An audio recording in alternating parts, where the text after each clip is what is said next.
Management TV. Today we're once again with Philip Kotler.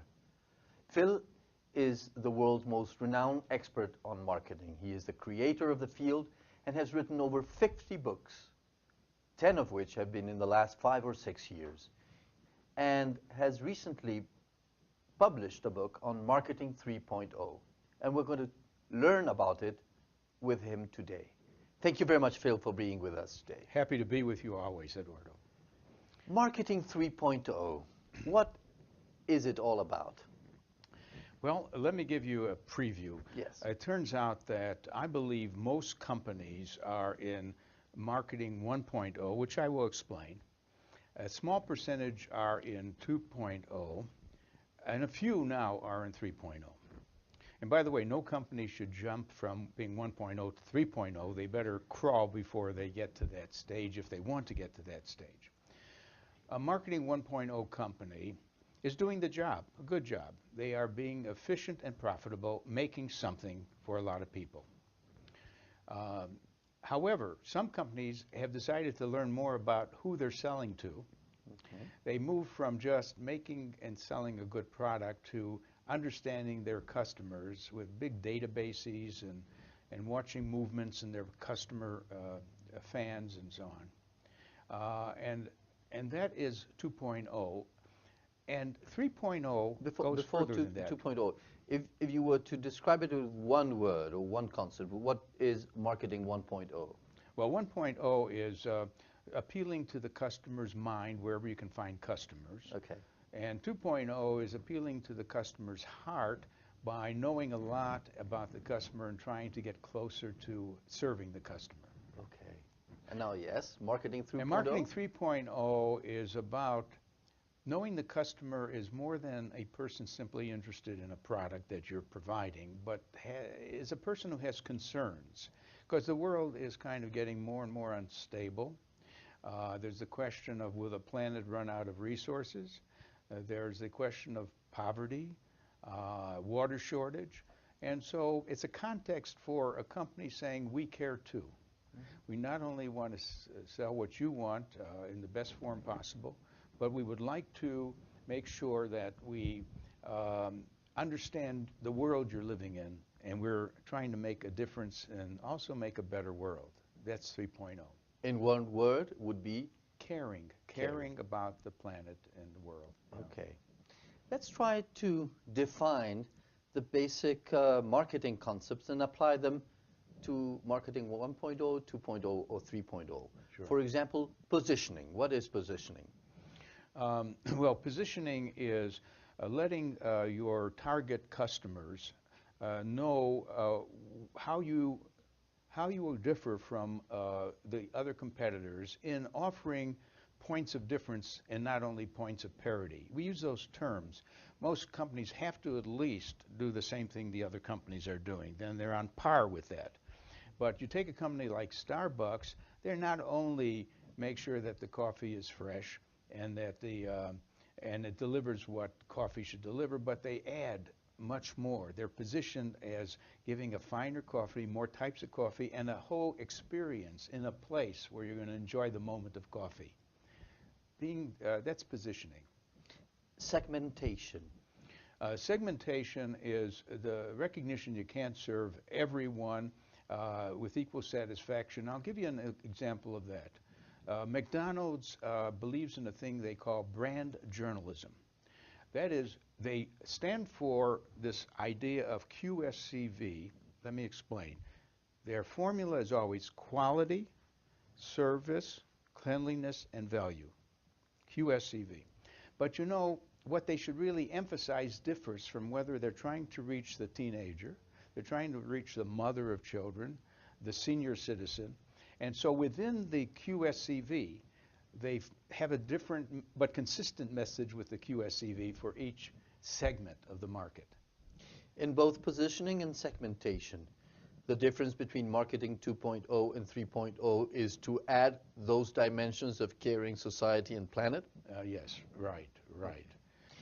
When you're a 3.0, you also have to be a 1.0 and 2.0. They're more pillars to your marketing strategies. By all means. Okay.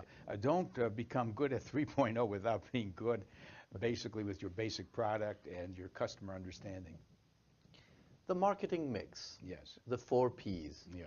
Is it still a valid concept for the marketing 3.0?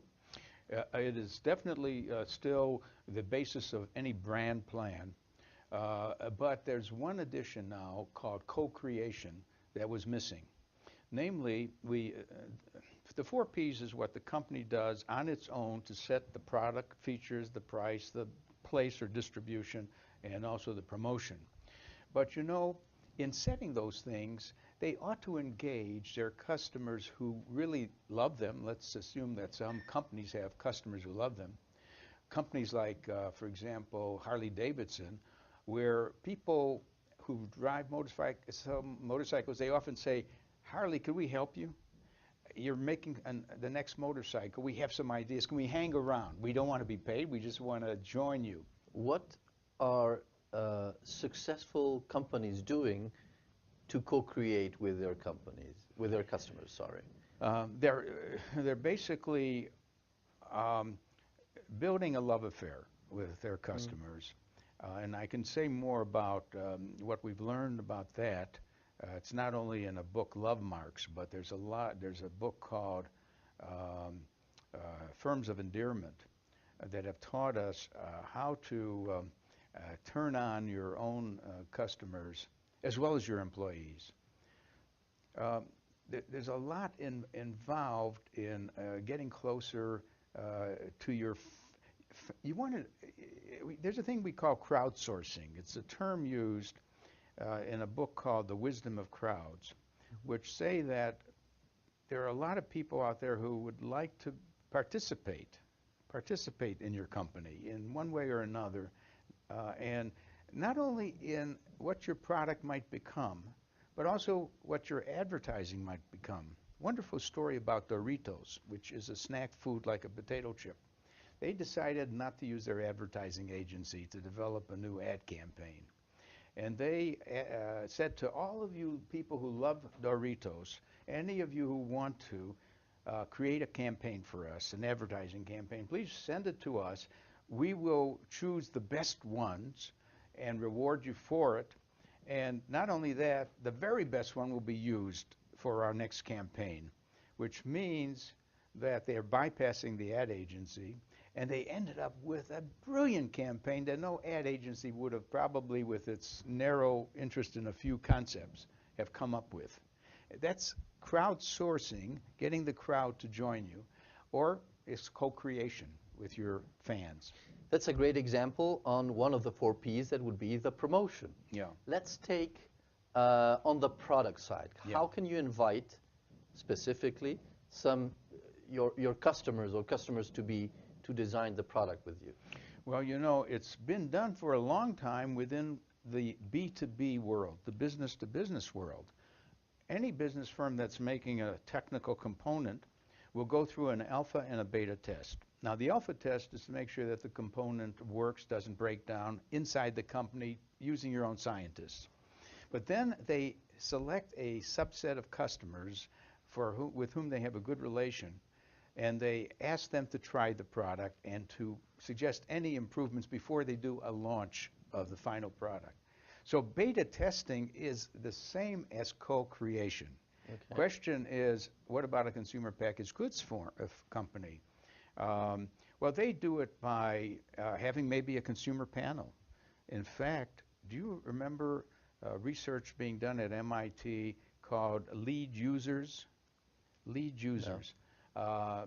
The professor in that area has shown many companies that they will always have some users who are demanding.